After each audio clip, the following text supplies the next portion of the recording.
पेट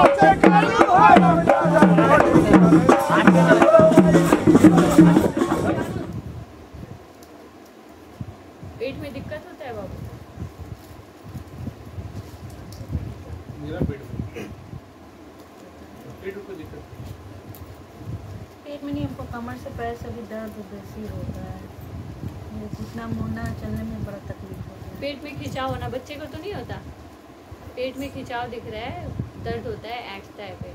हाँ बच्चे को हो रहा है अभी, क्योंकि जब से जान का हड्डी वाला हुआ है तो अभी बिस्तरे पे ही है, तो कुछ न कुछ अभी तो थोड़ा परेशानी तो है। हॉस्पिटल से जब से डिस्चार्ज करके आया, कभी पेट मरोड़ना, ये हल्का फुल्का है, दवा भी खा रहा है। मंगलवार का उपाय करने के बाद आराम पड़ा? पहले से आराम तो है, बहुत आराम। तो जानना क्या चाहते हो बताओ? कि वो अचानक इतना उसके ऊपर क्या ग्रह या क्या था कि अचानक? हाँ बाबू, ग्रह नक्षत्र के दोष से भी होता है, और घर का ऑरा भी तुम लोगों का सही नहीं है, इसीलिए आए दिन कलेश लगा रहता है, आपस में बनता नहीं है, चाहे वो पति पत्नी हो या कोई भी रिश्तेदार। गलत बोल रहे हैं, सही बोल रहे हैं?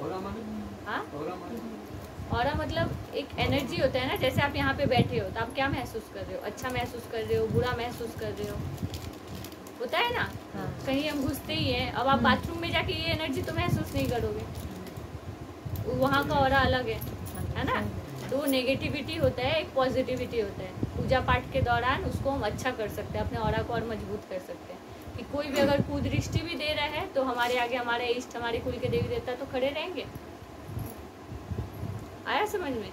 तो ये हमारे पूजा पाठ अपनी भक्ति যাওয়ার সময় বাদ বিবাদ হয়েছিল রেস্টুরেন্টে না, আমরা এই বৈদ্যনাথ ধামে পুজো দিতে গেছিলাম, তখন ওখান থেকে বেরিয়ে খেতে যাচ্ছি, তো সেদিন নিরামিষ খাবো যেহেতু পুজো দিয়েছি, আর ও নিরামিষ খায় না।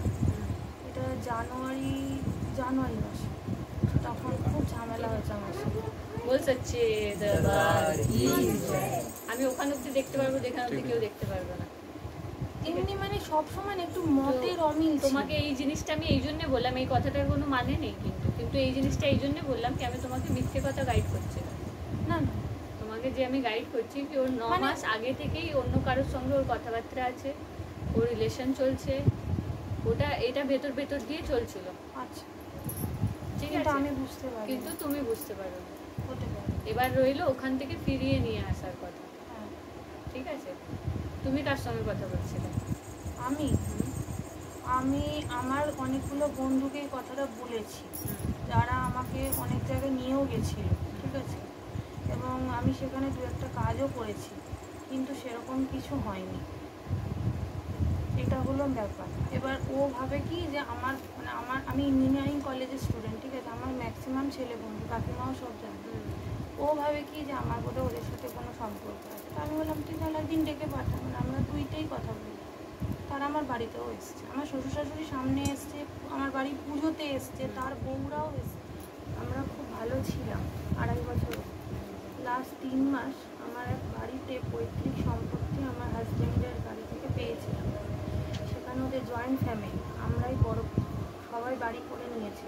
তারপরে আমরা যখন করতে গেছি আমাকে আমার শ্বশুর শাশুড়ি খুব নরম প্রকৃতির, ওদেরকে বাধা দিয়েছিল। আমি দাঁড়িয়ে থেকে সেটা কোর্ট কাচারি করে মিটিয়ে আমি বাড়িটা করা শুরু করি। বাড়িটা যেদিনকে শুরু হচ্ছে, ভিত পুজো যেদিন হয়, সেদিন আমার হাজব্যান্ড আর আমরা মেনলি দুজন মিলে বসে ভিত পুজোটা করা শুরু, মানে ভিত পুজোটা করেছি। তারপর থেকেই আমার হাজব্যান্ড হঠাৎ করে, মানে আমরা খুবই হ্যাপি ছিলাম, খুবই হ্যাপি। আমি, আমার হাজব্যান্ডের একটা ছেলে, আমি আমার বাড়ি থেকে একটাই মেয়ে। আমাদের 6 জনের, মানে আমরা 6 জনই একসাথে প্রায় থাকতাম, খুব ভালো। আমার হাজব্যান্ড হঠাৎ করে বলছে আমি আর তোর সাথে থাকবো না, আমরা অ্যাকচুয়ালি লাভ ম্যারেজ, আমি আর তোর সাথে সংসার করবো না।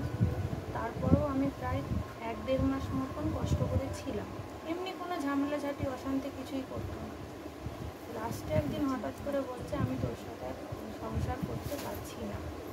ভাবলাম কারণটা কি, মানে আমি কি করলাম? বললো মানুষ